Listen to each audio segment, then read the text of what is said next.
स्वर्ग या नरक। ये कहानी है एक साधु और नर्तकी की।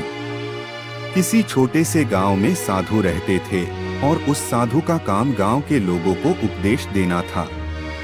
उसी गांव में एक नर्तकी रहती थी। उसका काम लोगों के सामने नाचकर गांव के लोगों का मन बहलाना था। एक दिन गांव में कुछ कुदरती आफत आ गई और ये साधु और नर्तकी दोनों उस कुदरती आफत में मर गए। मरने के बाद जब ये दोनों यमलोक पहुंचते हैं, तब इनके कर्मों और उनके पीछे छिपी भावनाओं के आधार पर इन दोनों को स्वर्ग या नरक में भेजने की बात होती है। साधु को खुद को स्वर्ग में ही आश्रय मिलेगा, इस बात का अंदाजा था।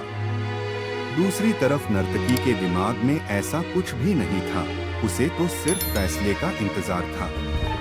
तभी घोषणा होती है कि नर्तकी को स्वर्ग दिया जाता है और साधु को नरक। इस फैसले को सुनते ही साधु यमराज पर बहुत चिल्लाते हैं और उनसे क्रोधित होकर पूछते हैं कि यह कैसा न्याय है महाराज। मैंने अपनी सारी जिंदगी लोगों को उपदेश देने में बिता दी और मेरे नसीब में नरक, जबकि ये नर्तकी जीवन भर लोगों को रिझाने के लिए नाचती रही और इसे स्वर्ग दिया जा रहा है। ऐसा क्यों? मेरे साथ ये अन्यायी क्यों?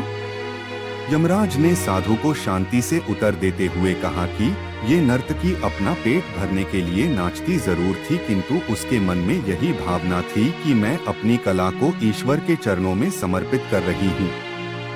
जबकि तुम लोगों को उपदेश देते हुए भी यह सोचते थे कि काश तुम्हें भी नर्तकी का नाच देखने को मिल जाए।